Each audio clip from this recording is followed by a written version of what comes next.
The Big Lerf podcast, talking LRF and more. Hello and welcome to the Big Lerf podcast. This is our sort of summer special, as we've been fishing a lot recently and haven't been recording a lot recently, so it's lots to catch up on. And I'm here with Joe Mole. Hello. And Richard Salter. Hello. And we just wanted to go through obviously what we've been catching, a few tips on, because as much as it seems like it's really easy to fish this time of year, there's a few things that you can do to sort of maximise your catches, I think, that we've been sort of working on this year. It's sort of worked for us. Yeah. So, but first we'll just sort of talk about our recent sessions. I think we'll go through sort of what we've had and what we haven't, when we haven't caught up as well. I think, Joe, you've been sort of having a bit of up and down fishing, really, haven't you? So it's been some good, some bad. Yeah, so obviously if anyone knows me, knows of me, knows I love a gurnard, love a tub gurnard. Obviously this time last year I was trying for my 100 gurnard in a month. Did really well on that. This year they ain't about in the numbers that they are. No, they're really not. Yeah, really slow on that front. So I've done a lot more of the freshwater side of fishing as well. So I've been after the mullet, the fin lips, and the bass as well, which has been... It's funny you're saying freshwater, we're actually still going for saltwater species. Yeah, going for the saltwater stuff in the freshwater. Yeah. It's been blowing my mind, pulling bass out of completely fresh water. Yes. Several miles up river, aren't they? Yeah. Yes. Yeah, it's amazing really, because you're fishing a tidal stretch of the river, and so you're going up to far up the river where obviously finlip, mullet and bass find themselves in freshwater. Along with the chub and the perch. So it's a real mixture really interesting of fish altogether. But real good big finlip mullets and things like that. Yeah, so how have you been catching those? So I've just been noticed that they were chasing little spinners or anything that I was chucking out. If there's a big group of them, they're confident enough to just chase anything that you throw. So obviously scaled right down because I know how finicky they can be and things like that. So just a little split shot rig and tiny size 18 hook with a tiny piece of isomi on it, and just been dragging it through the crowds, letting them follow, and then I've been getting them where they've literally come within a foot or two of my feet, and I've stopped the lure dead, and they've come and hopefully just hoovered it up. Yep. And then they've just whacked into it, and on the Agi D, the 3 gram Agi D, that's a monstrous thing with a size 18 hook, and but I've done alright on them. I've had a few big ones, and I've been really... You've had some really good fish. Sussed them out, haven't you? Yeah, really enjoyed doing that one. And then the same with the bass that are up that end of the river. They all seem good, big, healthy fish. They're obviously feeding on all these fry that are blowing through. Yeah. And some really good fish. You sort of had them to sort of nearly 50, is it sort of 40 centimetres sort of size? Yeah, almost 50s on them and stuff like that. So these are obviously good, I mean, if you wanted to, good eating size bass really. If you wanted to, if you're that way inclined. Not that we are. But that's how people normally rate by bass. It's fantastic stuff. So you get them literally in the same pool as you would get a perch, trout or chub. Yeah, incredible. Really good to see. I mean, it's not a surprise. It won't be a surprise to us, some anglers, but it also will be to others. So I know we all know it happens, but to actually experience it, is something entirely different. It's a very different thing entirely. So I think that sort of leads us to when we came and joined you for one of those sessions, didn't we? Yes. And that was me and Rich. So me, Rich, and Joe. We met up on the river, and it was low water, wasn't it? So the river was nice and low and clear, and it was just obvious the mullet were everywhere, weren't they? Yeah, they were. But were they easy to catch? Were they heck? I mean, when me and Joe first got there was a big shoal of them in front of us, weren't there? But they very quickly dispersed into sort of smaller groups. Yeah. And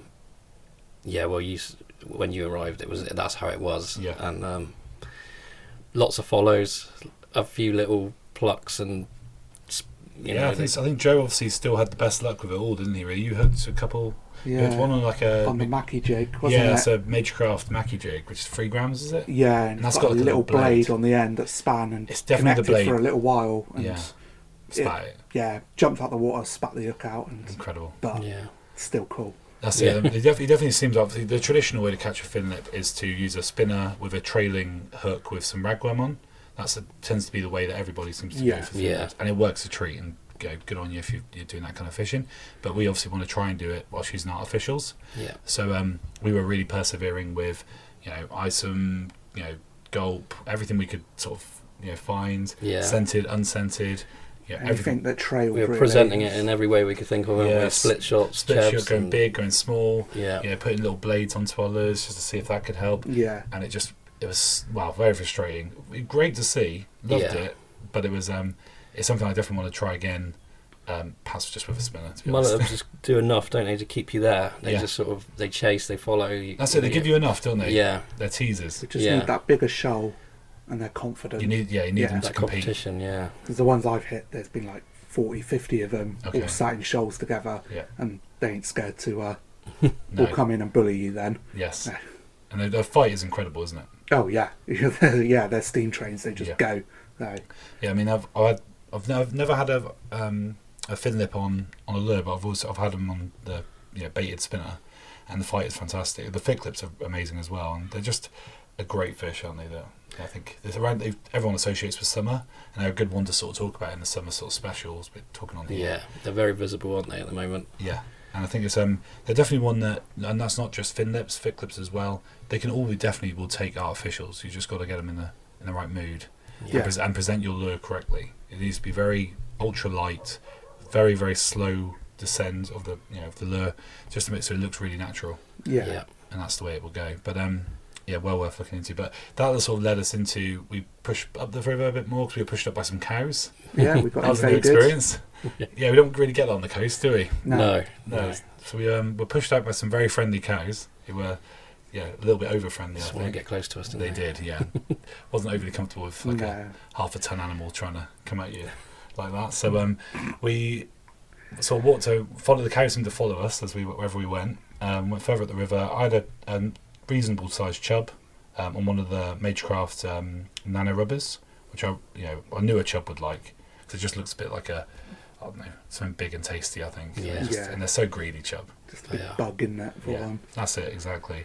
I think you had a trout further up there. Yeah, a nice little trout. Yeah, and I think you were struggling at that point. I was, yeah. You were struggling, but the best was yet to come for you. Yes. As it often goes. So we went further down the river as the tide was just about to flood in, wasn't it? Yes. Yeah. So we're fishing under this bridge. I'd been to the night before, hadn't I? And had a cracking session on some fish that we put Rich onto. Yeah. Yeah. And Rich, you want to tell that story? Yeah. Obviously Joe led us to this spot, quite an unusual spot. I don't know how to describe it really. It's sort of a weir almost, isn't it? Almost like a weir. Yeah. I was fishing with a little bladed metal. I don't know. It's not quite a vibe, but it's a sort it's got that kind of action, though, isn't it? Yeah. Which I had a perch on shortly before. That was my first bit of success of the day. And I think first or second cast I had a little small schoolie, didn't I? Yeah. Just sort of whacking it down to the end of the run, where it sort of starts to shallow off from the deeper water. That went well in the current. Yeah. And then shortly afterwards, again cast to a similar spot. Bang, drag. Obviously went screaming off. Yeah. I'm just looking over because I couldn't actually see you. I could just see the arch of your rod. Oh, really? And it was just right over. And I was thinking, he's hooked into something decent there. Yeah, and that was with the heavier metal rod. The Sienna. Yeah, the Sienna. So I don't know what that is. Probably 10, 12 gram rated, probably. Yeah. I think it's supposed to be 7, but it feels more. Is it? Yeah, certainly whacks a 10 gram out. Yeah. Crazy. It's got it's quite a chunky rod, isn't it? Yeah. But yeah. Immediately felt that it was a much better fish. Head shakes, you know what it is then, don't you? I guess it could only have been a big perch. That's the only thing that might have compared to it. It would have been a stonking perch. Yeah. But yeah, this thing was going broadside in that current and took quite a while to get under control. And there was actually a wooden post directly in front of me, which obviously it was moving either side of as it fought. So I was having to sort of dance around, move my arm around, stretch a bit. But thankfully, it sort of eventually came the right side of it, and Joe, at a stretch, netted it for me. Brilliant. Before it hit the fast water and went off again. But amazing. And then you weighed that one, didn't you? Yeah, it was just over 3. Yeah, fantastic. For an LRF fish, that's a really, really good bass. Yeah, and I mean, they always look bigger, don't they? When you see them coming, Christ, that's a 5 pounder. Yeah, it's weird. So you look at it like a 3 pound perch doesn't look as big as like a £3 bass looks bigger. Yeah, absolutely. Yeah. They're longer, leaner fish. Yeah. They carry their weight differently. Don't Yeah. There's £3 bass in that current that's flowing through. Like it would wash any of us out in seconds. Yeah, it was a strong current. So that bass in that was yeah, exactly. We were its size, sort of directly above the current. When we were like, it wasn't like we were to the side of it, so there was no fishing sort in of, it. Yeah. There's no give.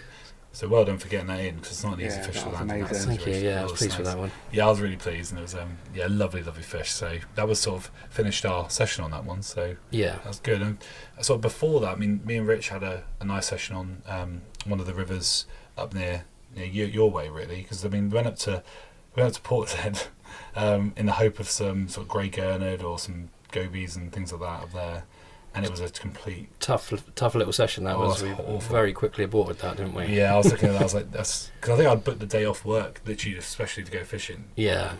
Yeah, and it was just like, this is no good at all. This is terrible. One goby for what, 2 or 3 hours? Yeah, fishing? It was bad. Yeah. So we were like, okay, what else can we do? Where's that river we can ever go at? Yeah. So we found this river. Part of it's free, part of it's you've got to pay for. So we started on the free section. Decided that was okay, but we want to try and get in the other section as well, so we went on that one, and it was brilliant. Really, really good day. Real mixed bag, wasn't it? It was. I mean, I was sort of focusing on trying to get as many species on little metals and things like that as I could. I had a few chub, obviously on the tiny little 0.6 gram Magecraft Nano Agi metals, but I changed the assist hook to the decoy double assists. I forget the name, but they are so good. Yeah, and they're so sharp, and they just seem to catch. If anything that's a little bit more finicky, you just seem to get a lot easier. That makes a difference, does it? Great little combo. I love the assists on the Magecraft Nano Edges, but those ones there are a little bit finer and just seem to work an absolute treat. So, and I didn't lose too many during the day either to snag, so I was pretty pleased with that. And using like the 1.5 pound Ester line in that fast current and stuff was really good, because I could sort of just control it nicely as well at 0.6 grams. So it was quite breezy that day as well. It was breezy, so that probably really helped. Yeah, it was warm and breezy. It was a typical sort of summer day, I guess. Yeah, in the UK. Your species tally on metals must be quite yeah, actually, I haven't been keeping tab this year, but I'll have a little look probably at some point near the end of the year and see what happens. But it was nice to just do a little bit of species hunt on the river, because I absolutely adore saltwater, and it'll always be my first love, but freshwater has got a bit of a charm to it. Yeah, and it is, and when the times are tough on the coast, you can use those similar LRF tactics and do just as well in the rivers. It does translate nicely back and forth, doesn't it? It does. Works well. Exactly. So we sort of went up and down. I think we both had minnows. You had a double shot, didn't you? Yeah, so I was fishing a cheb with a trailing Tanago. Yeah. I just started messing around with the Barkley bloodworm imitation, which seems to be really good for the small stuff. Yeah. Just letting it sort of run down off a little weir. I was getting loads of hits and I couldn't connect for ages, and then connected with one and brought it in, and I had a bleak on the main hook and a minnow on the trailing Tanago. So yeah, amazing. It's quite an unusual double shot. Yeah, and it's funny because the minnows are like, obviously speaking from a saltwater perspective, they're kind of like the sandgobies of the river, aren't they? That's a good description of them, actually. They're everywhere, and they're so voracious. Yeah.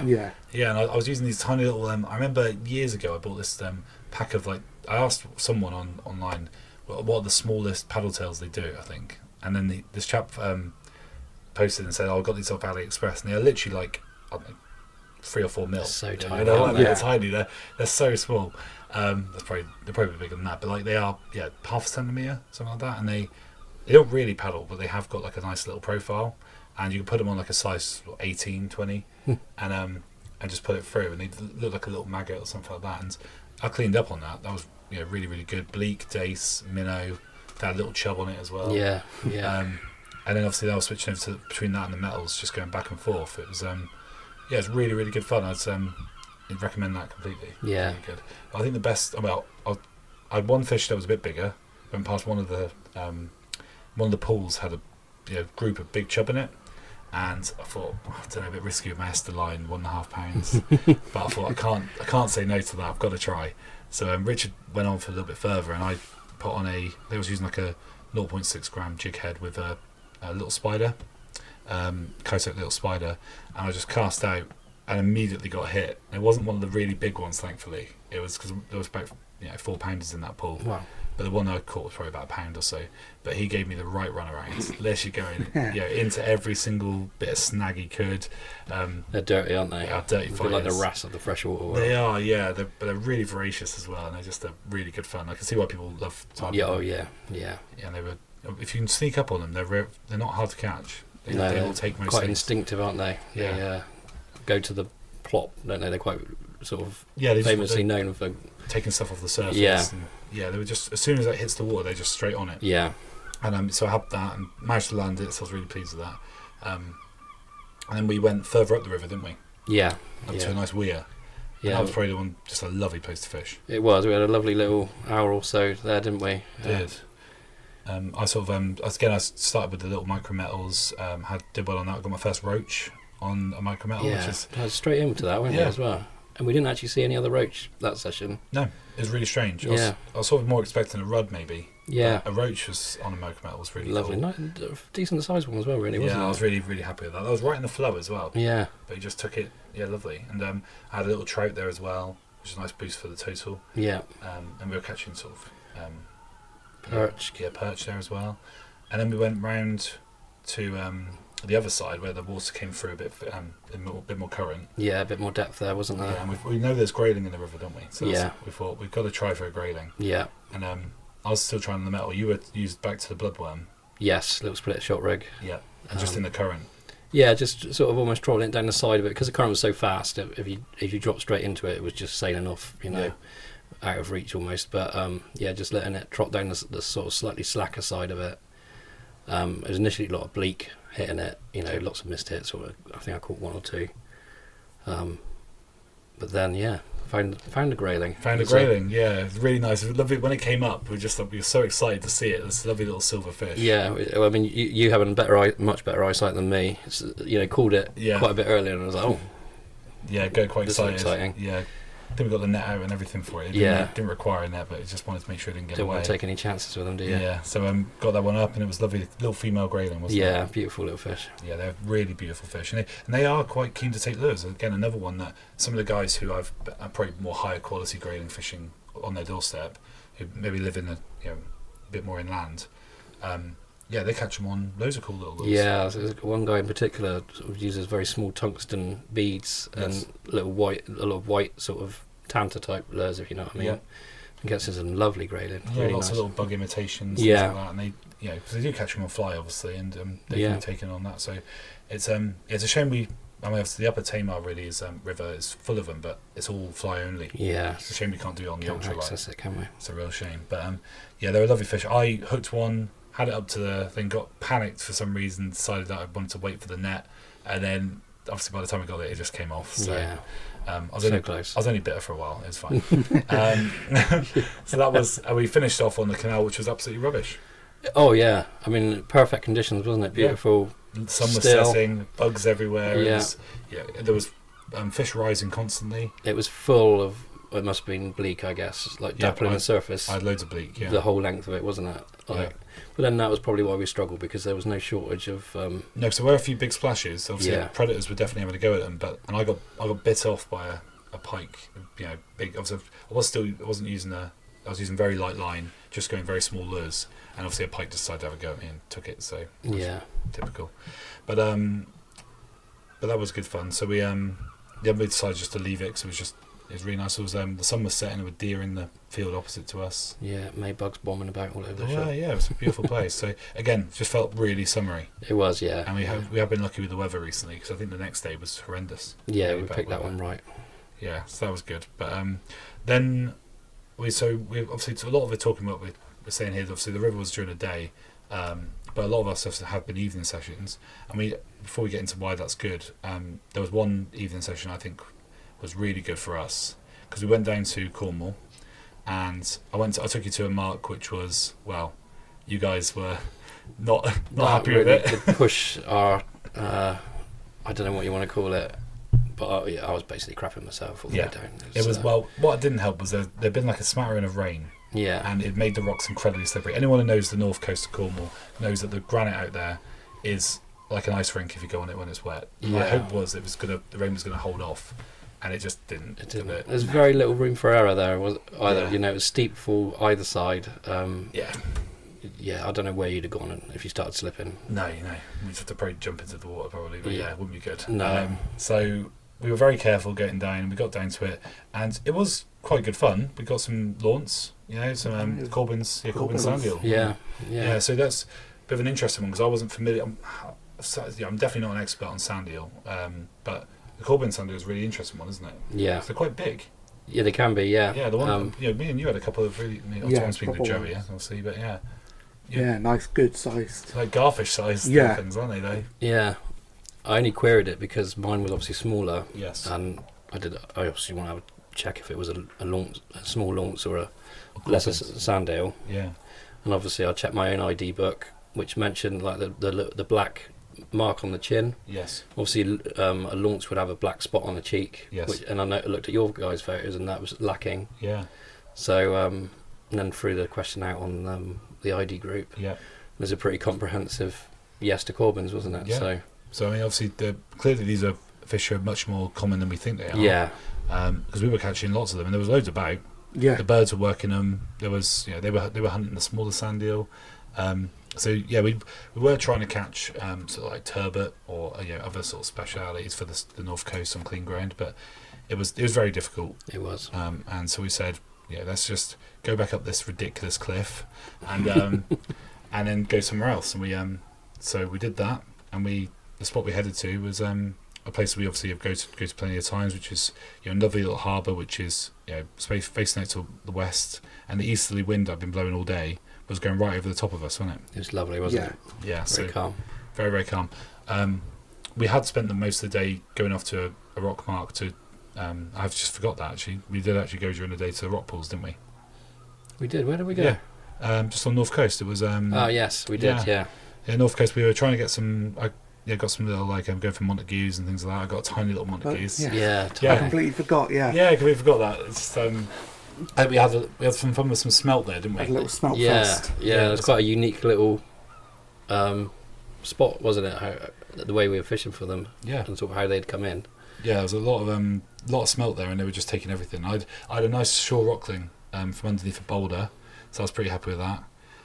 It was just like it was slow. It wasn't great. It was just kind of like ticking along. We were just picking things off every now and then, weren't we? Yeah, it wasn't a particularly special fishing experience. It was just like it was nice enough, Yeah. But then the sort of special time came later on. We got to that harbour that we were just talking about, and we got there and it was quite quiet really, which surprised me. Really, just two anglers on the end. Yeah, two anglers who were just chucking big lures and feathers. Yeah. Yes, that was. We kind of climbed up on the wall, so we're fishing like sort of 5 meters above the water. Yeah, it was, wasn't it? Yeah, a long way up, and we sort of just using our slightly heavier rods just to sort of get out the sort of up to sort of 10 gram sort of size, and just casting out and clearing up. And you drew first blood. Yeah, I had a little metal on, little 5 gram metal. I think I was fishing with a Truser, so that's usually my broader choice. Yep. Because there's a weedy stretch and then there's a bit of clear ground and there's another weedy patch, isn't there? So we were sort of concentrating on that area between, weren't we? Yes. I think the real expectation was Gurnard, wasn't it? It was. It's the right time of day That's for what we've had there before. Yeah. Immediately started getting some hits, and then I don't know, second cast. I think it was second cast. Yeah. Hooked up to something. Well, I think I hooked something briefly on the first cast, and then same spot again. Hooked up to something. Kind of felt a bit Gurnardy. It was sort of nodding, like the way your rod tip was just. I mean, looking over a wall, thinking Gurnard, weren't we? Yeah. Yeah. And then you saw a flash of pink. Yeah. And it started wheeling round as they do. Yeah. And it was a nice little couch's bream. Oh, first on a metal, so I was really, really good. Really pleased with that. And that just raised the stakes completely, didn't it? So all of us were thinking, oh, this is going to be special. Yeah. Because obviously seeing the couches, I mean, they definitely are probably the most aggressive of the bream species, I would say. Yeah, I would say so. If you're going to catch any of them on like soft plastics, metals, any of that sort of stuff, the couches are probably the one. Yeah. And they are such good fighters, and they're very aggressive and very beautiful. So I can see why everyone loves them. Yeah, you get right into a bit of that if they were reliable, couldn't you? Exactly. Yeah. And so you had that one. I've got some nice photos of that, and then we were all sort of like hurriedly I was changing my rig to try and get them in. I think I had a couple of ones where I lost them, sort of wriggled off the hook. I think one of them snapped my hook link as well, so that was obviously hit me really hard. But they do hit so hard, the bream. And but eventually I got a bite, because you were getting loads of takes, weren't you, on the very jabby little and I was pretty uncouches, pretty sure that they were probably black bream, because they're very different bite, isn't it? Yeah, much more pecky. Yeah, sharp, almost wrasse-like, but not quite. A little bit Goldson-y. Yeah, it's hard to explain. Bigger. A bit sharper, aren't they? You can sort of really feel that hit at each time they strike it. Exactly. And so that was so I cast out, and then I got that hit, and I was like straight into a bream. I was like, yes, that's a bream. Bringing it in, I was like, it wasn't quite as strong as the couches, and I thought, okay. So then it came up as a black bream. I was like, yes, because I nicely. So I haven't had one of those in a couple of years. So we got that one in. I was really pleased with that. I think kept casting out. We would sort of hit and miss, like get bites, and you wouldn't get bites, and the black bream would be really finicky. And then I think the next person to get a fish was Joe. Yeah. Then I pulled out little couches as well. Yeah. Again, stunning little fish. Yeah. That was right close in as well, wasn't it? Yeah, that was like right at my feet again. Yeah. Just bouncing a little cheddar on the floor. Yeah. A little bit of orange osami, I think I had on there. And just flicking it up and down, and nailed it. Yep. Yeah, it looked like you were really close in, because like ready to bring it up almost, and then bang, the rod rod hooked went over. Yeah, brilliant. And then we we carried on with that. I don't think we caught another bream. I think we all managed to just get one bream each. I think it was. Yeah, I think it was. But it was still really good fun. Yeah. And then I think Joe cast out and just got absolutely rinsed by this. We knew it must have been mackerel. The sun was really going down. There were fireworks going off above us. Below us. Sorry, and like. Your rod just bent right over. Yeah, I switched back to the Adjidoo, hadn't I? Yeah. And got pulled all over the shop by a really good sized mackerel. They're all the big chunky first lot that come through, and they were huge. Really good fish mackerel coming in. Yeah, they were. And then we were all into them then, weren't we? We were just carnage for a little while, wasn't pulled around by mackerel for a bit. It's quite funny. As we were trying to stretch down to net them, because they were so far down, weren't they? Pulling all sorts of shapes. It's got a 4 metre. It was the 4 metre. Net handle, and then you've got to use your arm as well, so hopefully get like another metre just so you can net the fish. It's really funny. Try to get them out. But we really enjoyed that. Obviously the first run mackerel always crazy. That was really good. So again, that was right as the sun was setting, and we had to go after that, and we really I switched over to the little Magecraft nano rubber. Yes, of course. And I forgot about that. Which is, how would you describe it? Well, we all know what the tie rubbers are. Yeah. It's just a miniaturised version of that. Yes. 2 little trailing hooks, a load of real soft plastic around it, things like that. It looks a bit almost like a squid or a shrimp or a crab kind of going through the water. Yeah, got a nice flow to it, a nice little spinny trail, and I'm just bouncing that up and down on the floor, pretty much just vertical with that one, just up and down. It slacked off a bit from the mackerel, so I'm just quite happily just stood there, just bouncing, and then get a weird pull, and then kind of don't think about it, just keep bouncing, another weird pull, and then another weird pull, and then that was it.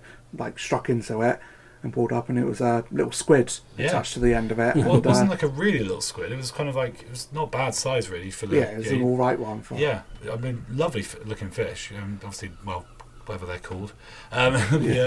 Cephalopod. Cephalopod. Yeah, that's the right one. So lovely looking cephalopod. And, yes. Yeah, it was just a really cool catch. Squirted ink at you. Yeah, ink all over me. Yeah. That was a nice little bonus catch.